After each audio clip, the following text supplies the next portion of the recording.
So, George, you found out that you were being deployed to Vietnam. Obviously, it's a war that's been sensationalized across history, both at the time and after. What were your first kind of thoughts and feelings about being deployed out there?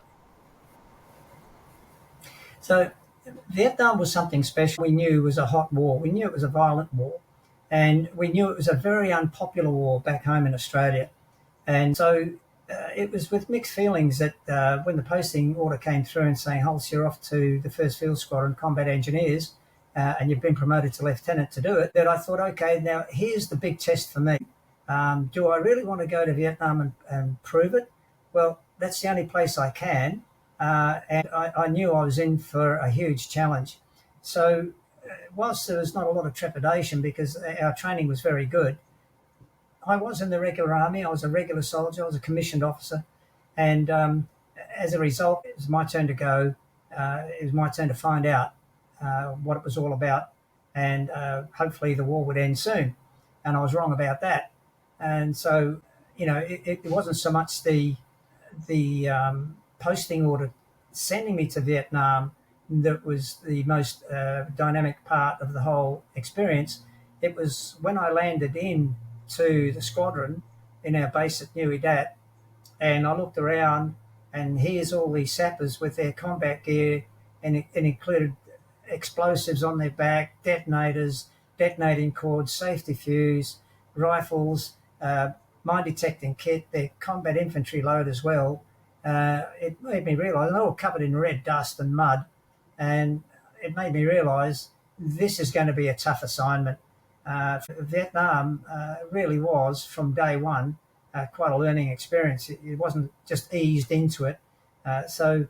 Compared to getting the posting and saying, well, you're going off to the war, which was, in itself, not so much a challenge, but something that you thought, okay, well, am I going to make it back from this or not? But when you arrive on the ground and you see the reality of it, then, it gives you quite a knee jerk that this is the real thing and we're not mucking around here. We're into the real way. One thing that you said there, which I think it's quite easy to forget, active combat is a very dangerous place. Like, am I going to make it back from this? How did you manage to, how do you square that in your mind? Do you push it to the back? Is it something that you deal with? Well, there's a couple of things that happen here, and that is that I went into this with a degree of excitement, not knowing what was coming. There was a challenge there. The big thing was I was a lieutenant, and if a lieutenant makes a mistake, it's generally a terrible mistake. And in fact, the lieutenants had a bit of a you get the job done, but you keep your men alive, because we all pretty much knew that we weren't going to win that war. When the firing starts, uh, if you've got any trepidation about your command and leadership, you better put it in a bin and walk away from it, because if that's your job, you better get it done and you better do it right. And if that happens to be in the middle of the night in the pouring rain with everything going wrong, that's bad luck. That's what you've got to face up to, and just put up with it. And that can happen from day one. There's no easing into it. There's no induction into the war. Day one, if the enemy hits you, you better be prepared to respond to it. So, the introduction into that war was a steep learning curve, but the soldiers were fantastic. My sappers, I just swear by every last one of them. For example, if the infantry find tunnel openings, they'll turn around and say, okay, where's the engineers? I'll say, well, here, there's a tunnel. Now, before you go down a tunnel, there are two possibilities for it. One is that there's someone down there, and we call that a hot hole. Or there's no one down there, and we call that a cold hole. So the way that we worked out whether there was someone down there or not was in about the first couple of seconds. When you jump down the shaft that leads you into the tunnel, you've got a very powerful torch, and you play that torch around the very opening of the tunnel. And if there's millions of little eyes looking back at you, like little spiders and spiders' webs, there's no one down there. If there's someone down there, they break those spiders' webs, and the spiders all scoot back into their little holes. And if you turn your torch on and they're all gone and there's broken uh, webs, and you take a good sniff and you can smell the opposition, they can smell us, and you know that that's a hot hole. Now you put one up the spout of your 9mm Browning pistol, and you proceed very, very carefully all the way down that hole. Uh, and those holes were absolutely black, no light whatsoever, very little air, and very small. Even a bloke my size had trouble getting through. A lot of the corners came as right angles. They don't just bend, they come as a right angle. And you've got to be very careful how you negotiate that, because you could get your brains blown out. You can hear voices down there, and you got some problems right there. And if you can hear voices, it means they don't know you're above them. So you keep going. And if you come to a trapdoor, you've got to have a very clever way, and we had it in the Corps of Engineers, to pull the trapdoor open. But when you get to the trapdoor, you don't stick your head down, because what the Viet Cong had were a spike which was bigger than the size of the trapdoor. And if you put your head down, they'd pike. If you put your feet down first, they'd pike you through the stomach, and your mate couldn't pull you back up because the pike was bigger than the trapdoor. So what you did was you put your torch on a string, and you spun it, and you put it down that hole, and you watched where all the shadows were coming from, and you listened very attentively before you put your head down and took a look. And 10 times out of 10, there was no one down there. And so we'd get down to the next gallery, and we'd go searching that. And we did that gallery after gallery after gallery. And it's like a small city under the ground. But your heart's in your mouth the whole time. And it's very rare to find someone coming the other way. But a couple of us had that experience. And it really is violence down a dark hole in the heat, and very little air. And here you are letting drive with pistols, and all they do is just blind you, and then they choke you with the smoke. Not a pleasant environment to have a fight down a tunnel. And so you line that sort of situation up, and you say to your sappers, okay, you and you, tunnel. And they'd almost try and beat each other. You'd think most sappers would say, oh, well, why me? About someone else. Not once.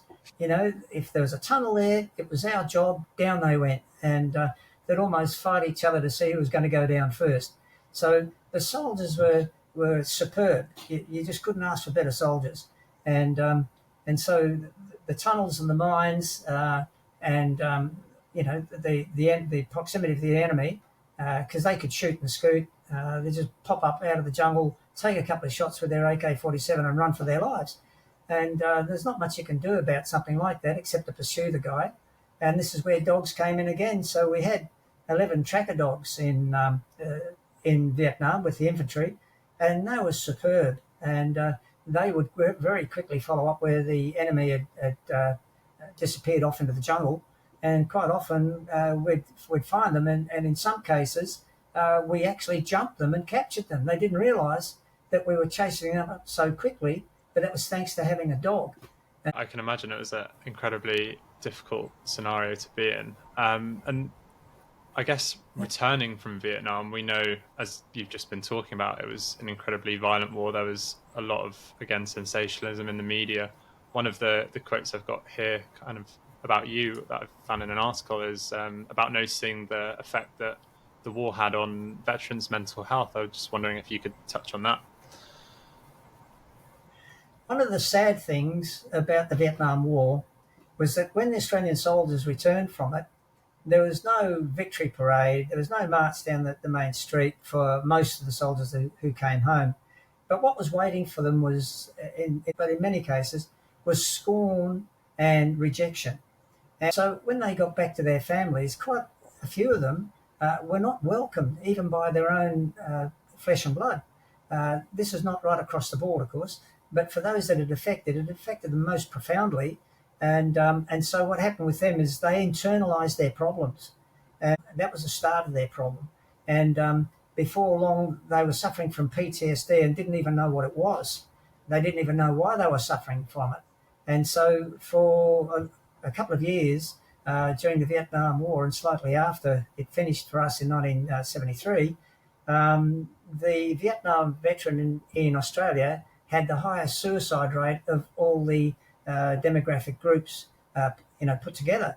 And this was guys just couldn't handle it any longer. They weren't willing to vent it out to their families or to anybody else. Didn't understand what they had, couldn't work through their nightmares and worse still their flashbacks, uh, and um, and so decided to end it for themselves. And this was devastating against the rest of us too, because quite solid guys, fellows we'd never thought would ever top themselves, were doing it, and so this really rocked the rest of us. Uh, when we came home and we had our nightmares and flashbacks as well, we found it was better not to speak about it, because if you did, that was seen as a sign of weakness, that you couldn't handle it. You couldn't take the heat. And if you can't take the heat, don't get a job in the kitchen. So here we are. So we internalised it also in the regular army. But at least we were still in the army. We were still sending soldiers to Vietnam and receiving them home. And when we received them home, we knew how to treat them, and we knew that we needed to sit and vent, let them vent on us if they wanted to do that. But that was not the general philosophy. That was just something we did personally. It wasn't for many years later that someone came up with the term of PTSD, post-traumatic stress disorder, and that we needed to vent, that we needed to talk about some of the bitter experiences. You know, when a 19-year-old soldier watches his mate get his head blown to pieces or into little body parts, and he puts them into a rubber bag to send home to his parents, that's something he's not going to forget. And when you close with and have to kill or capture the enemy, that experience itself is something you never forget. At the time, it feels like, your training worked. You did it. You've done what you were trained to do.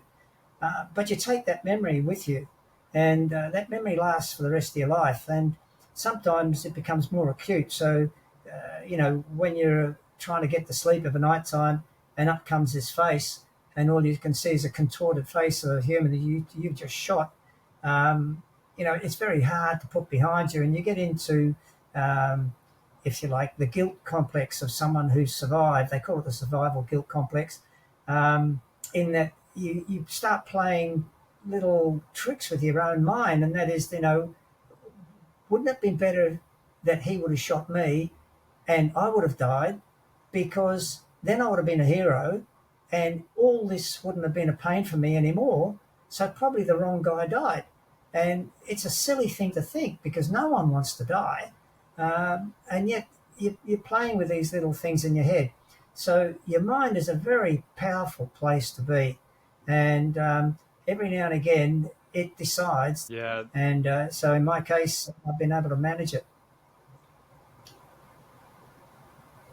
Yeah, there's a quote that I saw from one of the Holocaust survivors, and it's quite powerful. She was saying that the biggest prison that you'll ever be in is the one inside your mind. And I think, as kind of what Yep. you're attesting to there, that the mind can play cruel tricks on you, but it's also an incredibly powerful tool.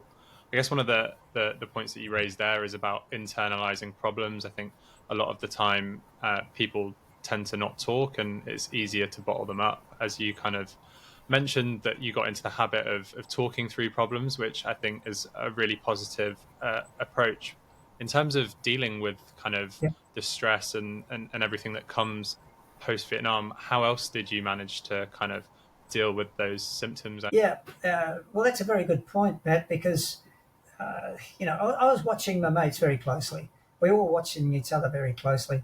And so some of them turned to alcohol. And believe me, alcohol is not your friend.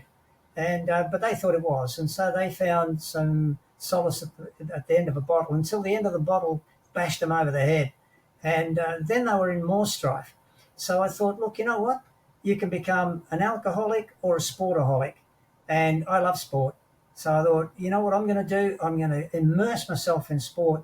I want a sport that really hurts me, so that I can get my mind off all these funny little invasive memories that I really don't want, and so that I can sleep at night. And then I found triathlon, where you swim, you ride a bike, and you run. In the days of competition or really hard training, when I hit the cot, I go out like a baby, and there's no invasive thoughts. Nothing gets me. So I get this freedom. And as a result of my first experience of that, it was with triathlon. I thought this is great therapy, so I decided that I'd join a triathlon club, that I'd get involved with competitive sport, and that I'd try and use that as best as I could to help me get through any bouts that I might have with my PTSD. And so I fell into a triathlon club called the East Coast Psychos, great name. Uh, and we had Great one of name. the best Ironman coaches on the planet. His name's Alan Pittman. He's done 50 Ironman competitions, of which 18 were in world championships, and 6 times he's been up on the podiums. He gives it to you straight off the shoulder, and there's no woke about him. Listened to Al now for many, many years, and one of the things he says to us is, I don't care what worries you've got. There's a garbage bin outside. You put all your worries in the garbage bin and you put the lid on it. And while you're with me, you do everything I say and to the best of your ability. And when you leave, you pull the bin lid off and you pull your problems out and you go home with them. So in other words, don't bring your problems to the training. Training's not a good place to think through all your worries. Now what you've got to think about is technique in the swim, ride and bike and the run. And I found that to be great for me because I could go with all the worries in the world. And the moment I got into that pool and started swimming, I was thinking technique and everything that Al was telling me to do. And so I found that sport was an enormous help to me. It made me feel good. I was breathing the clean morning air, riding a bike to the swimming pool and then riding a bike back afterwards. Then doing our long rides on a Sunday up to 200 kilometres, and you get off the bike and you'd run 5K, just to let your mind know that just because you're off the bike, that's not the end of the race, that's just the start of the run. And so the bike and the swim are now history, and now you've got the run. And in Ironman, that's a marathon, 42.2 kilometres. So it's no good getting off the bike and thinking, oh, gee whiz, this is going to hurt, because you're already hurting, or it's going to hurt more. Yes, it's going to hurt more, but it's got to be done. And so you fill yourself up with positive affirmations. You just tell yourself, you've come here to do this, you can do it, you will do it.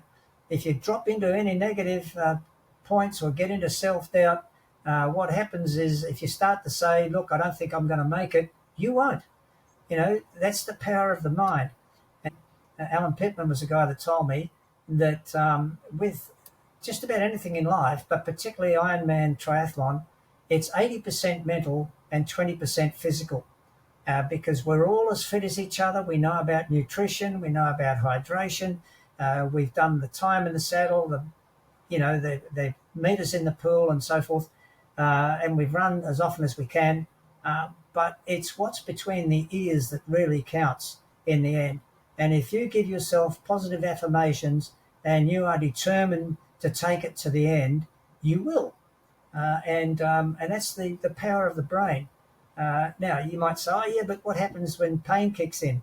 Well, pain does kick in. And what you've got to learn to do is relax those muscle groups where the pain's kicking in. And if you cop a cramp, you stop until the cramp goes away.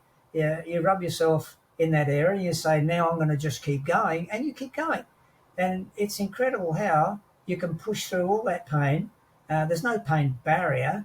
It's just pain. And sometimes it hurts more than other times. And sometimes, at the 15 or 20 kilometre mark in the marathon, after you've already swum for 3,800 metres and ridden the bike for 180 kilometres, and now you're in there, 18, 20 kilometres into the marathon, and you start to really hurt. You're getting lactic acid all around you and all the rest of it. It's at that point in time sometimes that it all just disappears, and next thing you're running faster than you did when you first started off. And you think, well, where did that come from?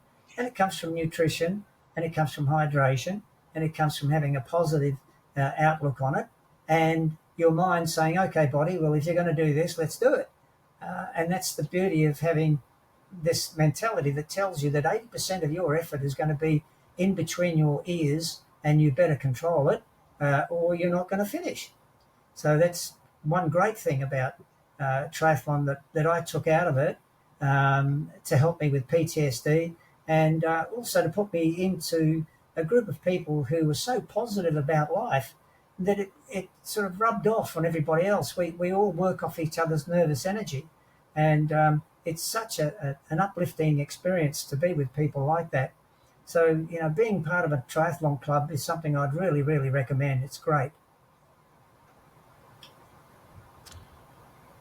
Yeah, no, amazing. And one thing you touched on there was kind of a sense of community. Now that kind of you've retired and I mean you're participating in Ironman and triathlons, how important is that sense of community to you?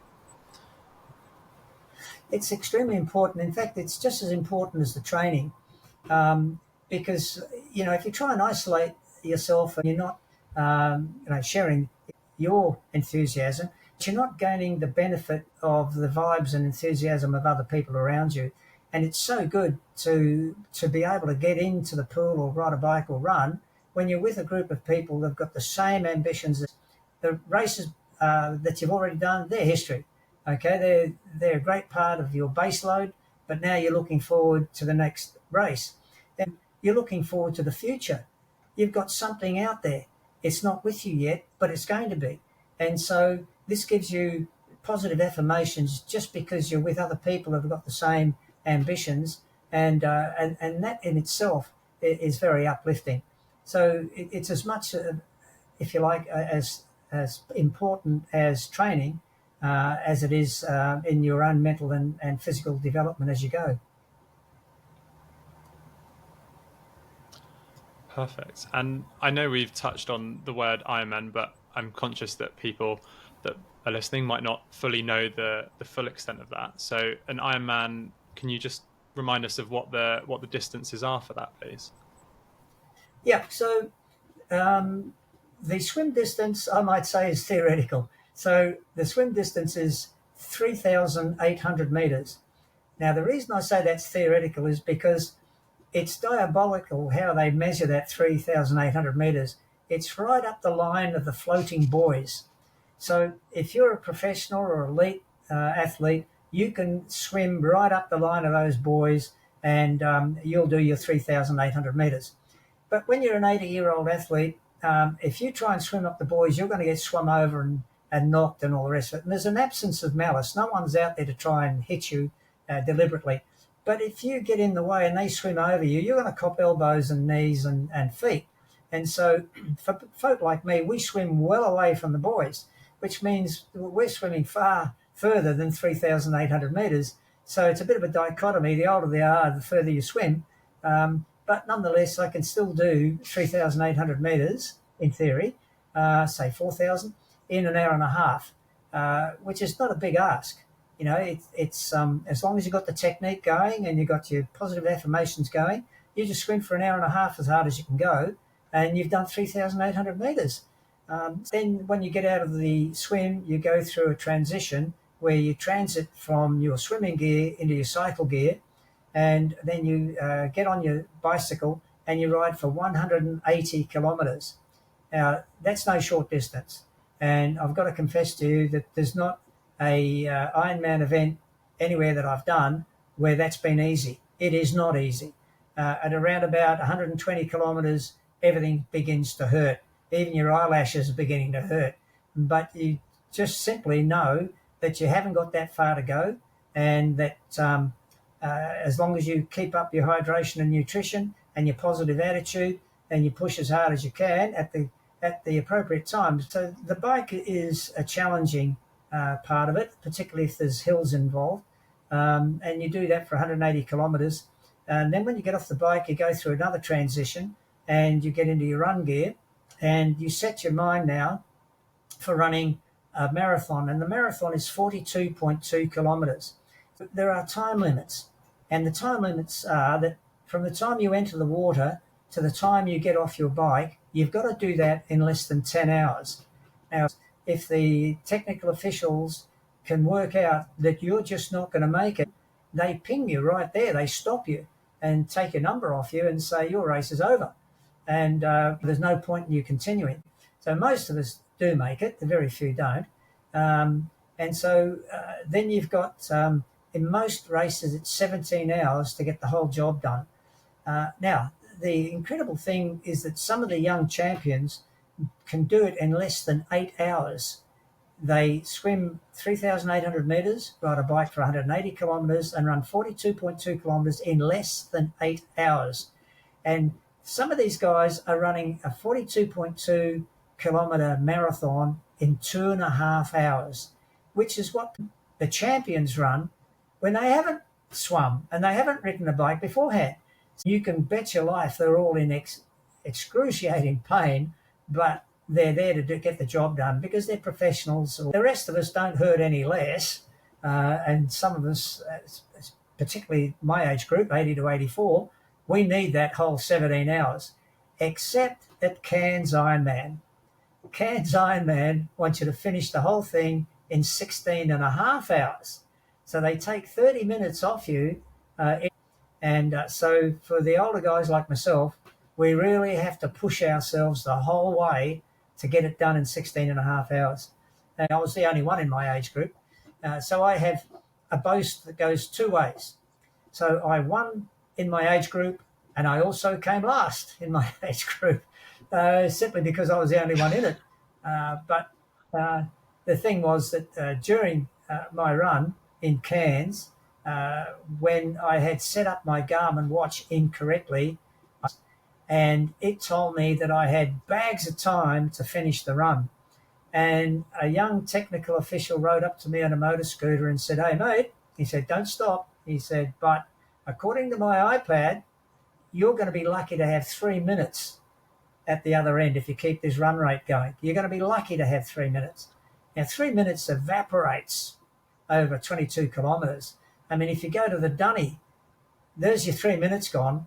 And, if you slow down and decide what you're going to have at the aid station, there's your 3 minutes blown away right there. So 3 minutes can evaporate really quickly. So I said to him, okay, what I'm going to do is I'm going to run in a negative split. And in athletic terms, a negative split is where you run the last half a lot faster than you ran the first. And so that's what I did. I just put my head down and went for it. And I did that for 22 kilometres. Now, the problem with that was, I mentioned before about hydration and nutrition.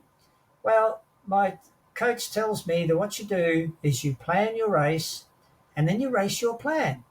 But in my case, I threw that out the window. I realised I didn't have time. And so when I came up to the final turn, I realised I was running on empty. I had nothing left. And when I did the final turn, I realised that my coach would have disowned me because my head was lurched forward, my shoulders were roached, and I was taking these dolly steps, but I was going to make it. And I just got over the line. And the big thing in Ironman is that you have a commentator.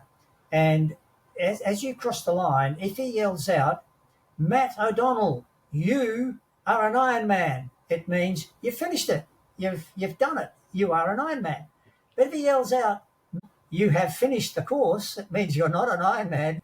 So to hear your name being called and described as an Ironman is fantastic. And in my case, I had a triple whammy. So when I turned into the final straight, it's 200 metres, and there's all these young people. It's midnight, and all these young people there, and all screaming at me to get over the line. By now, I'd realised that my Garmin was way out, that I had no idea where I was. And so they were screaming at me to get over the line. I thought the seconds are counting down. I'm in real strife here. They were all screaming at me, these young fellows, and they were giving me high fives all the way down the line. So the second thing was that there's a DJ that plays inspirational music that he thinks might match the person that's running down the finish chute. And he researched me out and realised I was a Vietnam vet. So there's a very famous song which is called Khe Sanh. And it's a song written about the Battle of Khe Sanh and guys coming home from Vietnam. But the very first line of that song is, "I left my heart with the sappers at Khe Sanh." And the moment I heard him sing sappers, my morale went through the roof because the sappers get the job done, right? And here I was, a sapper, and I was getting the job done. And so I was as happy as could be, and even though everything was hurting, I didn't care. I was going to cross that line in time and on time. And then when Peter Murray yelled out my name and said, "You're an Ironman," I had euphoria. I knew I was going to do this again. I couldn't wait for getting back in the pool, on the bike, in the run to do the next one. And that's how it affects you. And during this entire experience, I never once thought of Vietnam. Not once. It didn't come into my mind at all. And that night, I slept like a baby. So, it works. And so I really recommend for anybody that's got these real problems facing in life, it doesn't have to be PTSD, it just can be overwhelming concerns and worries of just being a person trying to make their way through life, that if you get into these sports and you put your mind into that sport, you're going to get a lot of relief out of all the pain that you've taken on board with your real life.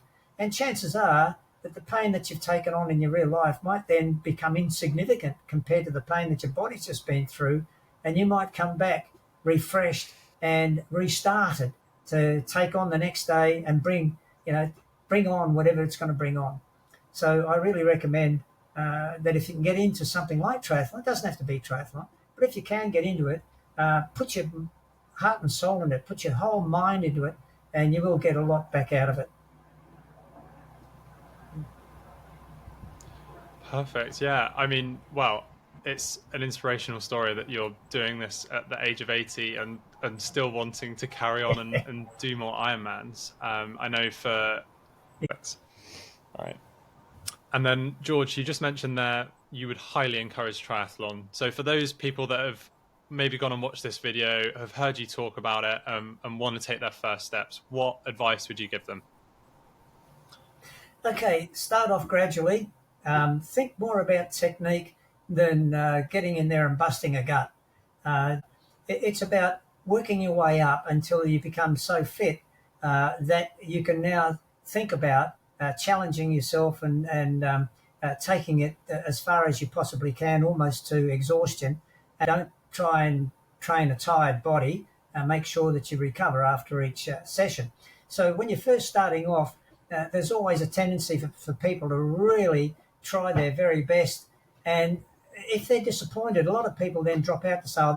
And the truth is that it might have been if they'd have just taken it gently, one step at a time. You can't just rush straight into it and decide that in 2 or 3 weeks or 2 or 3 months you really weren't set for this because it's all hurting too much. There's no silver bullet to it. You've simply got to work at it. You've got to have the determination to do it, and you've got to have a healthy lifestyle. So, a healthy life, good food, and if you want to drink in very much in moderation.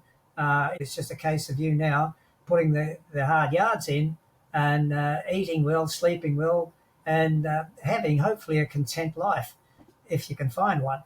I mean, a content life is what you make of it yourself. And that's something that you've got to decide within your own head. But it helps. So that it helps you then to concentrate on what you're doing while you're an athlete of any kind. But the biggest thing in all this, I believe, is that you need a coach. You need someone to look at you to let you know that your feet aren't in the right place, or your elbow's not right, or you're working too hard in the power stroke and the swim or whatever. So you need someone to talk you through that. And be prepared for the guy to tell you the same thing week in and week out, because you're still doing the same mistakes as you've done before. But after a while, when it becomes second nature and your coach is happy with you, you know now that you can really start piling the pressure on because you've got your technique right. And that's very important, getting your technique right, getting your breathing right, getting your head right, and before you really start to get into some really fast times. So yeah, it's for anybody starting off in the game. Start off gently, get yourself a coach, get yourself into a triathlon club, eat well, stay away from the vices as much as you possibly can, and just stay positive about it, and you'll get a lot out of it. Yeah, fantastic advice. I feel that the hardest thing is always starting. I think a lot of people always feel reserved Yeah. about not being good at something, but it's about starting. It's about embracing the journey. It's about making incremental steps and having achievable goals along the way. Right? So what I was saying is, what happens with a lot of people who want to make the start, and I've heard this so many times. People say, "Oh, you know what? I can't swim," or "Gee, it's a pity I can't run," and then they write the whole thing off based on that negative assumption. What I suggest they do is, if they say, "You know what? I can't swim," get a coach, get in the water, and start. And if you only go 25 meters on day one, that's fine. If you make it 50 meters on day two, you're improving. And by about week 6 or 7, you're doing 1,000 meters. And all of a sudden, you can't swim turns into, hey, I just did 1,000 meters. And so that's what it takes. It takes the ability to say, look, I'm going to give it a try anyway, and I'm going to get some help to get me started, rather than say, look, I was never a good swimmer, or I can't swim very well anyway, so I won't even start. That's not the way to do it. Yeah, I'd agree. And I think one thing I just kind of want to echo there is about asking for help. I think a lot of people are often too proud to ask for help, but I think especially in the sporting community, I think if someone came to you, or do you know what I mean, one of your friends, I think everyone would always offer some advice or some help on how to take those first steps. So yeah, if you're at home wanting to start something, Correct. then always feel free to reach out to those that are in that at that level that you want to compete at, whether that's work or sport, I'd say.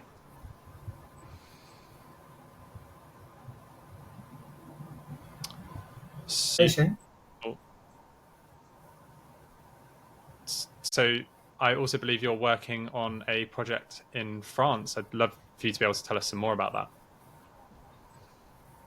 Yeah, thank you, Matt. It's a project I really love. We're building a monument to every Australian Army engineer unit that was involved in World War One.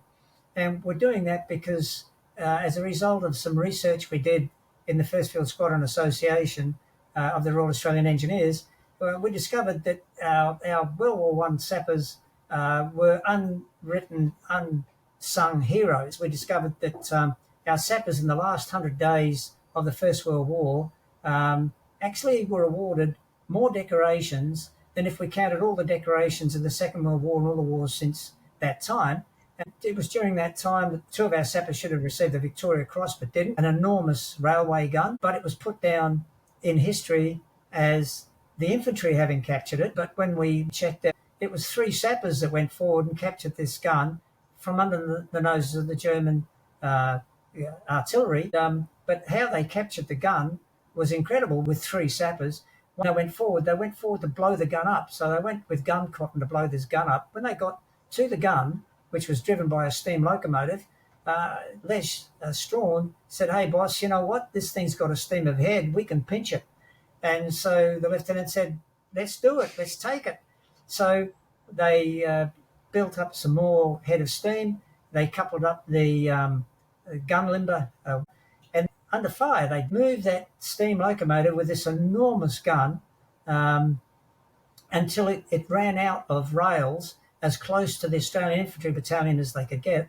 And then the rest of their field company, the rest of the sappers came forward, and they took the railway sleepers and lines from one end of the gun and put it to the other end. And then they ran the gun like that all night long across cow pastures. So you can imagine the problems they had with this thing that weighed 100 and something tons, until they got the gun so far back out of the way, the Germans had no chance of counterattacking and taking their gun back. And this was done by 3 sappers and, of course, the rest of the sappers of the 8th Field Company. So that gun ended up back in Australia, and the barrel of it is at the Australian War Memorial in Canberra.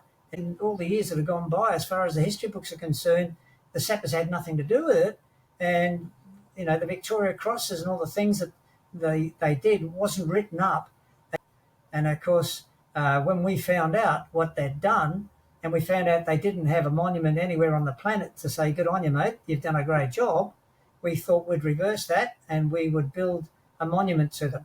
And because we're engineers, we decided it to be a bridge. And so what we've decided is we're we're going to build a bridge in Amiens, which it was the Battle of Amiens that opened this last 100 days of the war, and that happened on the 8th of August 1918. So we're going to commemorate what the Australian Army Engineers have done by building a bridge in Amiens, and it joins the central business district with their botanical gardens. On the left-hand side of the bridge, laser cut into the safety rail will be kangaroos and Australian Army Engineer bursting bombs with underneath "Follow the Sapper." And on the other side will be the unicorn of the city of Amiens. So we'll have a French side and an Australian side of the bridge. So everybody that crosses that bridge, and there'll be thousands of people cross it, they'll see the kangaroo and they'll know straight away that this is a link to Australia, and it's to do with the Army Engineers. So that's going to happen on the 24th of April this year. We're going to dedicate that bridge. I would extol anybody that's going anywhere near Amiens to cross the bridge and just see what's been put there as a monument to the Australian Army Engineers of World War One. Yeah, well, I mean, that sounds like an incredible story, something that you expect to hear or see in a film, and the fact that it actually happened is incredible. And Yeah. amazing that you're making this wonderful tribute to them. So, yeah, congratulations, and look forward to seeing some Thank photos you, of Matt. that go live. Yep. You're welcome. So, George, when I've spoken to you before, you're someone that's full of energy and life and passion, and I've told some incredible stories, some of which we've heard during this episode. But Okay. what's the advice for staying young? What's the secret? So it's just the way you start and the way that you intend to continue that makes the difference.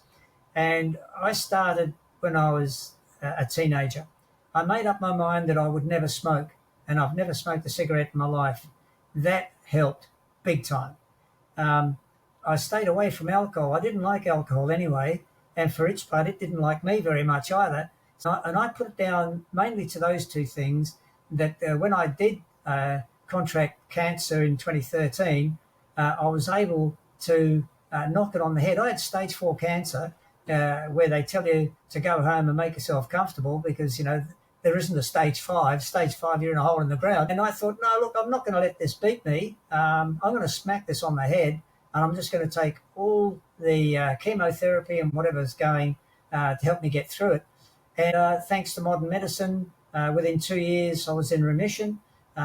Within 2 years after that, I was racing an Ironman triathlon in Kona in the World Championships. So you've got to start early and have a good, strong, long life ahead of you. But the other thing is to be content. And this is very difficult. I was lucky. God smiled on me. I married one of the most fabulous ladies on the planet. She's been supportive. I have 2 fantastic kids. So I've been very lucky in that field. And you realise that being 80 is not that old, because before you know it, you are 80. And here I am at 80, and I don't consider that 80 is that old. I mean, I look at a Japanese guy who is 93 and he's still finishing Ironman triathlons. So, compared to him, I'm a youngster. At 80 years of age, it's just a number. Honestly, it's how you are within your own skin. Yeah, thank you very much. I feel that being comfortable with who you are in your own skin is an incredibly powerful statement. I think a lot of people tend to compare their life to others. There's that famous quote, comparison is the thief of joy. And I think that what you've just said definitely speaks to that. Yeah, precisely. Yeah, so very true. Part of the reason that I launched Yes, thank you. Part of the reason that I launched this podcast is to kind of demonstrate the power of sport, and that sport kind of acts as this vehicle for change. In your own words, what does the power of sport mean to you? Well, the power of sport gives me a reason for being. The sport is a real power. It's like an energy, and there are no limits to it. So to me, sport is a way of life. It's what you do. It's what you look forward to, and when you're doing it, it gives you something to look forward to by way of challenges and by way of meeting schedules and by way of meeting competition and doing the best you can on a particular day. And once it's done, you've got another one to look forward to. So you prep on from that. So sport has a very powerful influence on how you approach life, how you approach what you're doing. It's good for problem solving, it's good for facing challenges, and it's good for personal achievement. So I think it's an extremely powerful tool for anybody to reach out to improve their life and their quality of life. So I just love sport. I think it's made me the person I am today, and it's going to continue to keep me on the right track as I go forward. And what's next for George?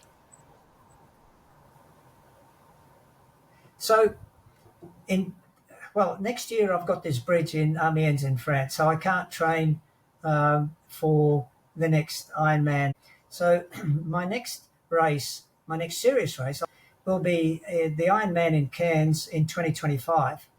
Now, I'll be still in the 80 to 84-year-old age group, but the thing is, if I win that age group, then I've got the chance to represent Australia at the World's Championship. Perfect. And then I've just got a few questions to round the interview off that I ask all the guests that come on this podcast. And the first one is, who is someone in your life that has inspired you, either kind of past or present? So the person who inspires me most is my coach. Mr. Alan Pittman is in my opinion, the finest Ironman coach on the planet. He was the one that got me into Ironman. He got me ready for it, and he didn't rush it. It took, 2 years before he thought that I was ready to give Ironman a shake. And he did such a good job of it that when I finished my first Ironman, I thought, yep, this is it. This is where I belong. Ironman. That's what I want to be. And it was thanks to him that I managed to get there. So his inspiration is what got me well and truly into this sport in a big way. Without him, I might not have entered into Ironman. I might have just stayed in the Olympic distance part of triathlon. So Alan Pittman's my man. Yep, I'd really put him forward as probably one of the most inspirational guys I've met. Amazing. And if you could leave us with one piece of advice, what would that be? Well, my piece of advice is life is worth living. It's worth every day. Just don't take days for granted. Take each day as a blessing and use it.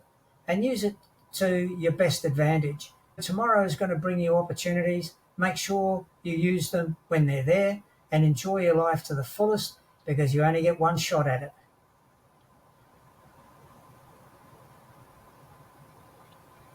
Thank you. And then finally, is there anyone that you would like me to interview on a future episode of this podcast? Yeah, I would love it if you could get the opportunity to interview Alan Pittman. He has a million stories, and in fact, he's written a book which is called Bedtime Stories for the Triathlete.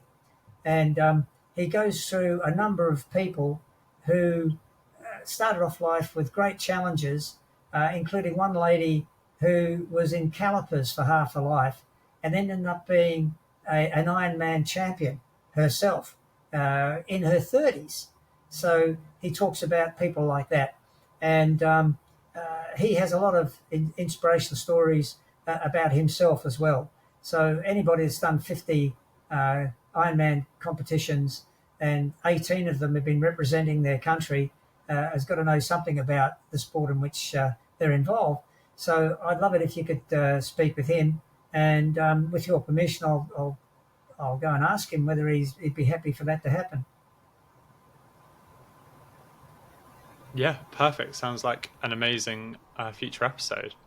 Well, George, thank you so much for joining us on the Beyond the Game podcast. It's been an absolute pleasure. You're a truly inspiring man. Thank you.